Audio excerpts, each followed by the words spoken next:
नमस्कार, दर्पण solution YouTube channel पर मैं प्रवेंद्र आपका हार्दिक स्वागत करता हूं। आज जैसा कि आप स्क्रीन पर देख रहे हैं, एसएसओ लॉगिन से एसआईपीएफ पोर्टल पर फर्स्ट टाइम लॉगिन करने पर इस तरह की एरर आ रही है। यहां पर लिखा हुआ आ रहा है this is one time authentication और ऊपर यूज़र नेम और नीचे पासवर्ड मांगा जा रहा है। तो यूज़र नेम में कर्मचारी आईडी और पासवर्ड में डेट ऑफ भरने पर लॉगिन करने पर लॉगिन नहीं हो रहा है। तो इसका क्या सलूशन होगा ये इस वीडियो में हम जानेंगे, क्योंकि बहुत सारे कर्मचारी इस तरह से लॉगिन करने की कोशिश कर रहे हैं तो उनका एसआईपीएफ लॉगिन नहीं हो रहा है और आगे के कार्य वो नहीं कर पा रहे हैं। तो इस वीडियो के माध्यम से आप जान पाएंगे कि किस तरह से इस पर लॉगिन करना है और ये प्रॉब्लम किस तरह से हमारी सॉल्यूशन होगी। तो यहाँ पर हम एसएसओ पर लॉगिन कर लेते हैं अपनी कर्मचारी आईडी से, जिसके इस तरह की प्रॉब्लम आ रही है। कर्मचारी आईडी से हमने लॉगिन कर लिया और लॉगिन करने के बाद में हमें एसआईपीएफ पोर्टल दिखाई देगा। जैसे कि हम सभी कार्यों के लिए एसआईपीएफ सर्च करते हैं, तो हम एसआईपीएफ का पोर्टल सर्च कर लेंगे और मैं आपको यहाँ दिखा देता हूँ कि किस तरह से हमें समस्या आ रही है। ये एसआईपीएफ का फर्स्ट में ऑप्शन हमें दिखाई दे रहा है, क्योंकि हम पहले ओपन कर चुके हैं। अगर आप पहली बार कर रहे हैं तो नीचे जाके आप एसआईपीएफ देख लें। सेंड एनीवे पे क्लिक करें तो यहाँ पर लिखा आ रहा है, यहाँ पर एसआईपीएफ का एम्प्लॉय आईडी और पासवर्ड डालें। तो एम्प्लॉय आईडी में कर्मचारी आईडी डाल रहे हैं और नीचे पासवर्ड डाल रहे हैं, फिर लॉगिन कर रहे हैं तो लॉगिन नहीं हो पा रहा है, बार बार आउट कर देता है। इस तरह की ये समस्या बहुत सारे साथियों के साथ आ रही है जो एसआईपीएफ पर फर्स्ट टाइम कार्य कर रहे हैं, क्योंकि उन्होंने पहले कार्य नहीं किया है। तो अब हमें कहाँ चलना है, एसएसओ की प्रोफाइल को एडिट करना है। अपडेट प्रोफाइल का यहाँ पर ऑप्शन आ गया। जैसे ही हम यहाँ पर कर्सर ले जाते हैं, पेन का सा निशान दिखा दे रहा है, इस पर हम जैसे ही इस कर्सर ले जाते हैं तो अपडेट प्रोफाइल का ऑप्शन हमें दिखाई देगा और इस पर हम क्लिक करेंगे। जैसे हमने यहाँ पर क्लिक किया है, हमारी एसएसओ प्रोफाइल खुल गई है। ध्यान देने वाली बात यह है कि यहाँ पर हम एसएसओ प्रोफाइल खोल रहे हैं और एसएसओ प्रोफाइल पर ओपन होते ही हमें यहाँ पर फर्स्ट नेम लास्ट नेम दिखाई देगा, उसके बाद में डिस्प्ले नेम दिखाई देगा।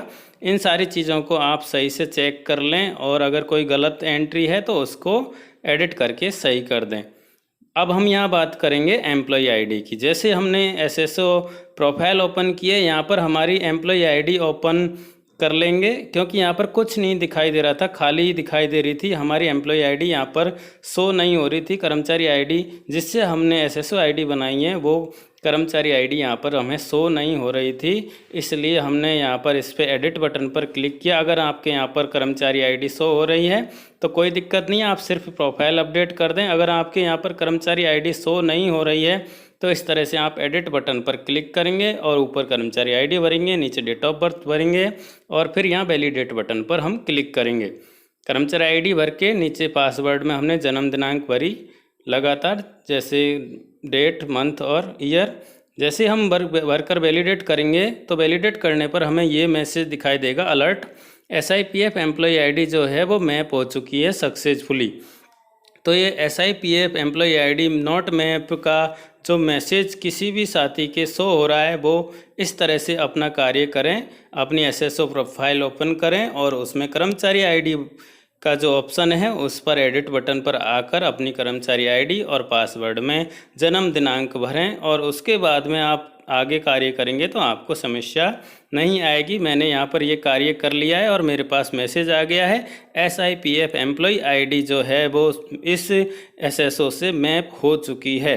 जैसे ही मैप हुई है तो यहाँ पर एक एडिट का बटन अभी भी दिखाई दे रहा है, क्योंकि अभी हमने प्रोफाइल अपडेट नहीं की है। अब हमें इसकी प्रोफाइल अपडेट करनी है। जो जिस प्रोफाइल पर हम कार्य कर रहे हैं वो हमने अंदर का जो एडिट करना था वो हमने कर लिया है, इसके बाद हमें अपडेट करना है। और यहाँ पर एक नोटिस लिखा हुआ है कि कर्मचारी जो भी है सरकारी कर्मचारी वो अपनी एसएसओ प्रोफाइल ओपन करेगा तो उसकी प्रोफाइल जो अपडेट करनी है वो जो आधार कार्ड है उसके ओटीपी या फिंगरप्रिंट या आइरिस के माध्यम से आपको करनी होगी। तो अब हम यहाँ पर ओटीपी का ऑप्शन सेलेक्ट कर रहे हैं। ओटीपी पर मैंने क्लिक कर दिया है और नीचे घोषणा करता हूँ पर मैंने चेक बॉक्स में क्लिक कर दिया है और मैंने ओटीपी सेंड करें पर क्लिक कर दिया है। अब यहाँ हम ओटीपी का वेट कर रहे हैं।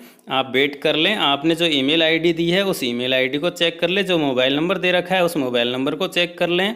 दोनों पर ओटीपी आएगा, ईमेल पर भी आएगा और अपने मोबाइल पर आएगा। अगर आपका ओटीपी नहीं आता है तो आप ओटीपी पुनः भेजें पर क्लिक कर दें यहाँ पर नीचे ऑप्शन आ रहा है OTP पुनः भेजें, तो इस पर जैसे ही हम क्लिक करेंगे तो हमारा OTP आ जाएगा और OTP हम कर देंगे। OTP मान्य करें पर मैंने क्लिक कर दिया। इस तरह से जैसे ही मैंने उस पर क्लिक किया, यहाँ पर डुप्लीकेट रिक्वेस्ट मैसेज हो रहा है, यानी कि हमारे प्रोफाइल में अभी भी कोई दिक्कत है और ये एरर आ रही है, इसलिए हमारे कोई अलर्ट यहाँ पर दिखा रहा है। अगर आपकी इस तरह की दिक्कत आती है तो आप इस पर ओके पर क्लिक करेंगे।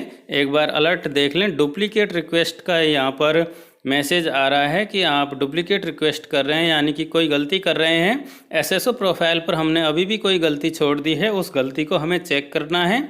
अपनी प्रोफाइल और अच्छे से एक बार चेक कर लेंगे, उसके बाद हम आगे का कार्य करेंगे। तो अब इसको हम यहाँ पर ओके कर देंगे। आप यहाँ पर जो एरर दिखा रहा है वो 563 एरर दिखा रहा है, ये आधार से रिलेटेड एरर है। अगर ये एरर एक बार आ रही है तो हम इसको ओके करके हटा सकते हैं, और कोई एरर अगर आता है तो उस पर भी हम ओके कर दें तो उसको ओके करके हम हटा देंगे। हम वापस से एक बार और कोशिश करेंगे, क्योंकि ऐसी एरर तकनीकी समस्या की वजह से आ जाती है, तो हम इस पर वापस से कोशिश करेंगे। अपडेट प्रोफाइल करने से पहले हम एक बार चेक कर लेते हैं, फर्स्ट नाम सही है, लास्ट नाम सही है, लेकिन यहाँ पर हमारा डिस्प्ले नेम है उसमें हमने ईमेल आईडी भरी हुई है। तो डिस्प्ले नेम पर हम जो हमारा दोनों नामों को मिलाकर नाम बनता है उस नाम को हम यहाँ लिख देंगे। एक बात यहाँ पर देख लीजिए आप, ईमेल आईडी जो भरी हुई है इसको हटाकर हम डिस्प्ले नेम भरेंगे जो हमारा दोनों नामों को मिलाकर नाम बनता है। ये मैं यहाँ पर भर देता हूँ।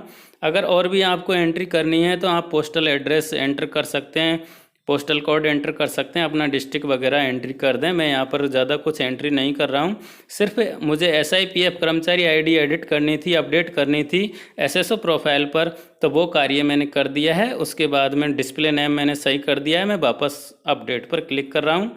अपडेट पर क्लिक करने पर वही हमारा आधार OTP जाएगा। मैं यहाँ चेकबॉक्स पर क्लिक करूँगा, OTP भेजे पे क्लिक करूँगा और उसके बाद में मेरा OTP मेरे ईमेल और मेरे मोबाइल पर आ जाएगा। OTP आने के बाद में हम OTP सबमिट करेंगे। आधार का OTP 10 मिनट तक के लिए मान्य होता है, तो हम वेट कर सकते हैं। OTP नहीं आए तो OTP पुनः भेजे पर क्लिक करके हम OTP मंगवा सकते हैं। हमारा OTP आ गया है, हम OTP सबमिट कर रहे हैं और नीचे OTP मान्य करें पर क्लिक कर रहे हैं।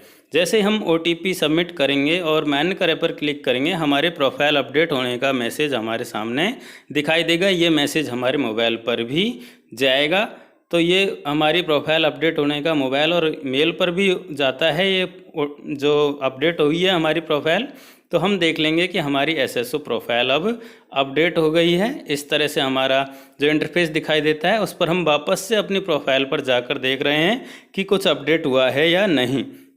अब ध्यान देने वाली बात यह है कि जो के सामने एडिट का बटन दिखाई है तो हम यहाँ से लॉग आउट हो जाते हैं, यानी कि हमारी जो कर्मचारी ID है वो अब हमारी SS पर मैप हो चुकी है और कर्मचारी ID और SSO ID की वजह से जो कोई दिक्कत आ रही थी वो दिक्कतें हमें अब नहीं आएंगी और हमने ये कार्य कर लिया है। अब हम SIPF पोर्टल पर आपको कार्य करके बताएंगे कि हमने अभी पहले जब SIPF खोला था तब हमारे एरर आ रहा था। अब हम वापस से SIPF पर क्लिक कर रहे हैं। क्लिक करने के बाद में सेंड एनीवे पर क्लिक करेंगे और उसी ID से हमने ये हमारा SIPF ओपन कर लिया है। जिन साथियों को इस तरह की एरर आ रही थी वो इस तरह से ये कार्य करके आसानी से अपना SIPF ओपन कर सकते हैं, अपना GPA प्रपोजल भर सकते हैं, अपना फर्स्ट डिक्लेरेशन भर सकते हैं। जो भी आपको कार्य करना है वो ये कार्य यहाँ से आसानी से कर सकते हैं।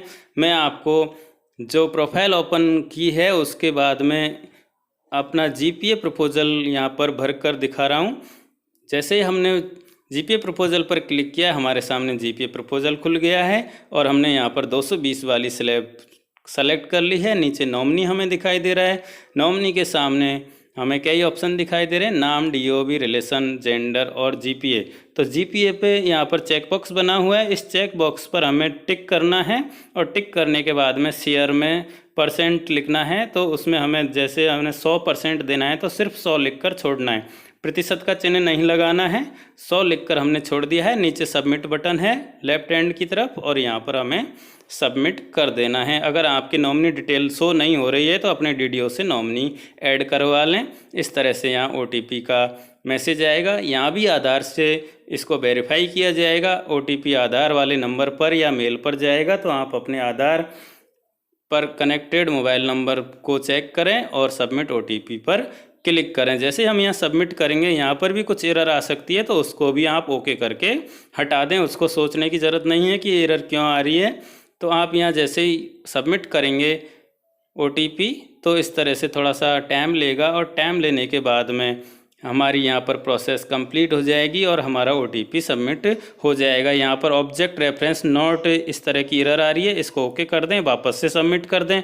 कई साथी इस पर अटक जाते हैं कि ये एरर क्यों आ रही है, उसको वहाँ से ओके कर दें। एक बार वापस से ट्राई करें सबमिट OTP का, और सबमिट OTP करते डाटा सेव सक्सेसफुली का मैसेज आ गया है। इस तरह से हम अपना GPA प्रपोजल सबमिट कर चुके हैं।